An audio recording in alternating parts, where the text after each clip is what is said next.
How's it going? Welcome on to this trailer opinion viaduct is today's destination, as I will give you my top 5 New Zealand rugby prospects who got away.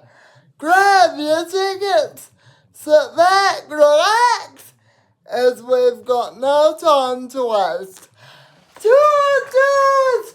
Number 1 is Waimana Redinga Kapa, a promising lock and loose forward in 2018. This fella really came through the ranks as a predominant Auckland prospect. And to be honest, I had him tipped to be the next Hoskins to Tutu replacement, as he showed during his NPC seasons that he was primarily a number 8. Had the legends such as Hoskins, Tutu, Dalton, Papali'i, and some others not got in his way, he would have been a predominant seeker for the Blues. Showed his potential at provincial level, but not quite at Super Rugby level, and which is really a shame, as he really looked good in that for that jersey.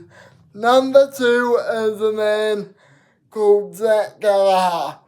A couple of seasons for the Hurricanes and Crusaders, and a consistent performer for Canterbury.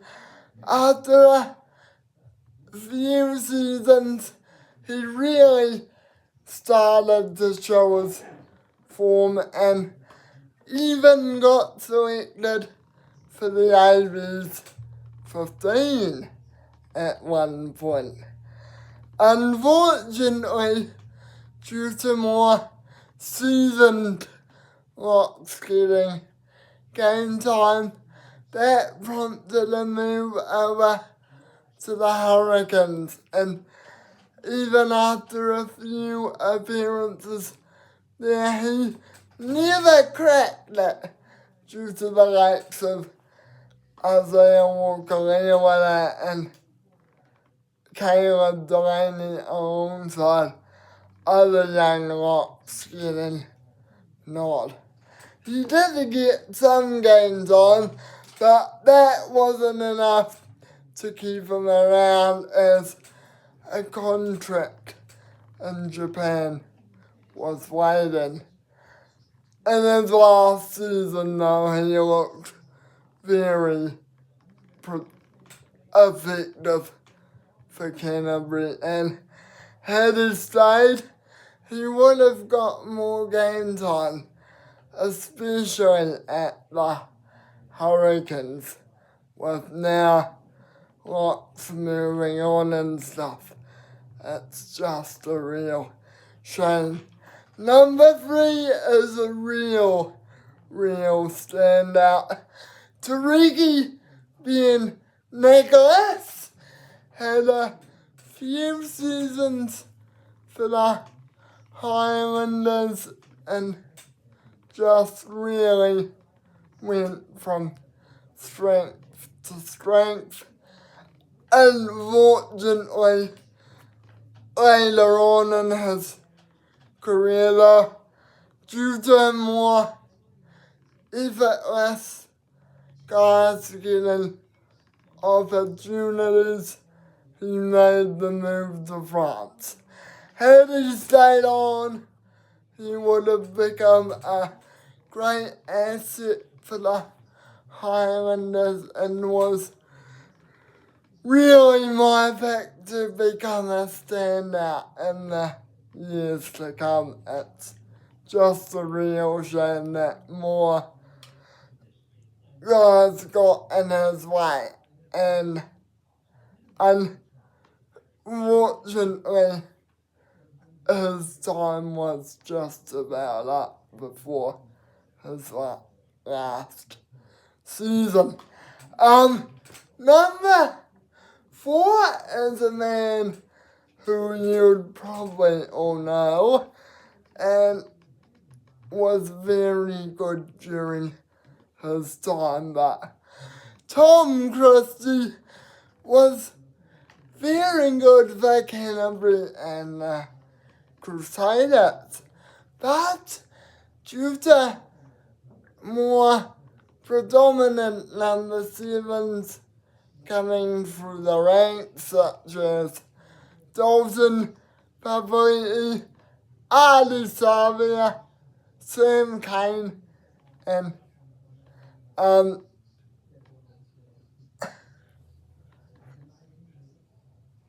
Peter Agar even, he just couldn't nail down a spot in the All Blacks.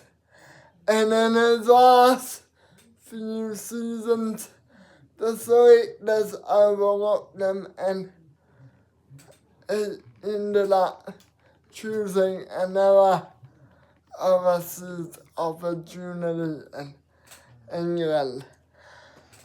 The reason why I've got Tom on this list is because I think he would have become the next Sam Kane had youngsters at his prime, like the ones like I've already mentioned, and a few more, such as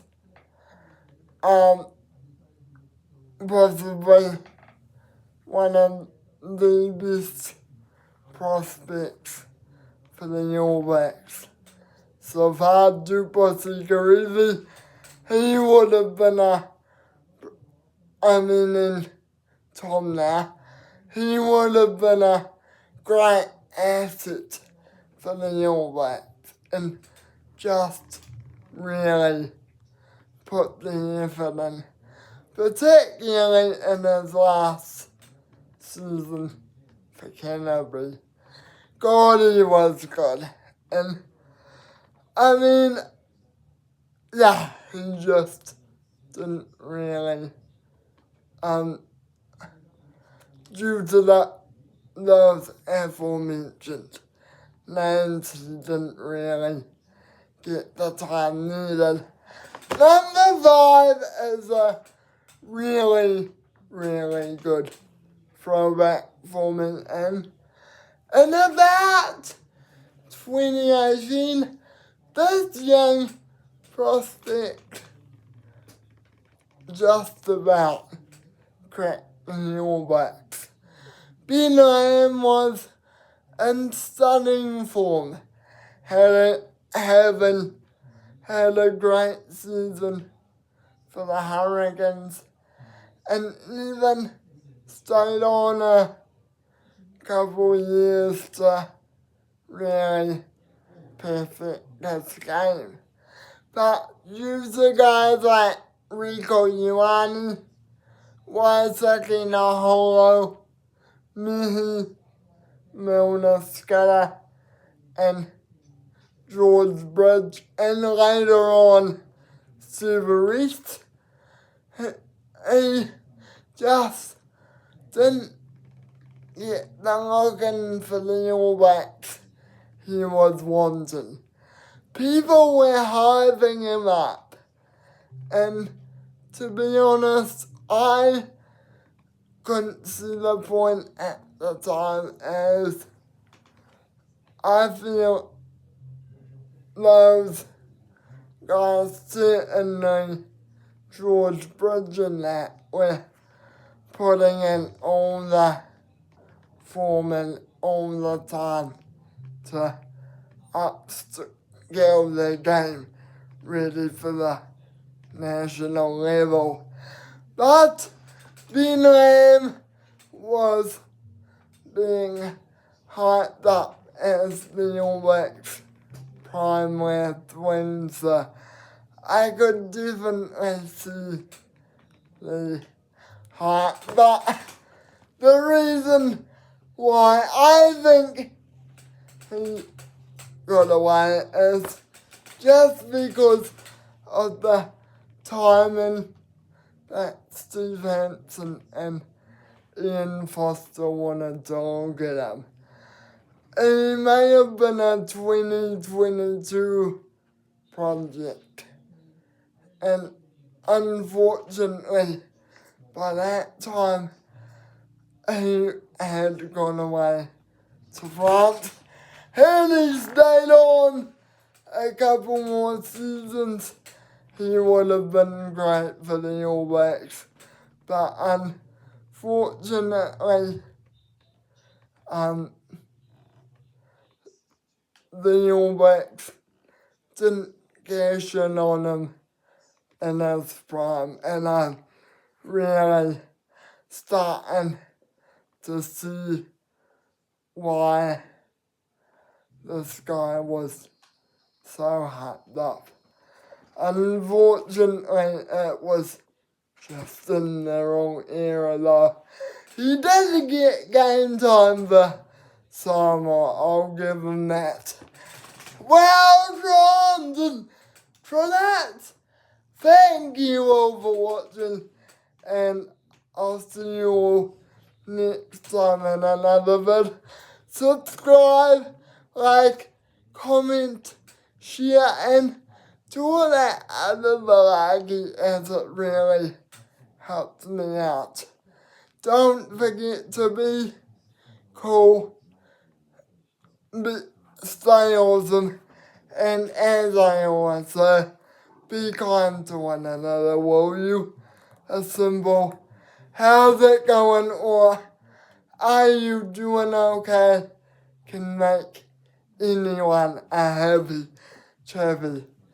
And we have reached our destination station, so please take your belongings from your designated carriages as you head to the platform. Car! Ciao!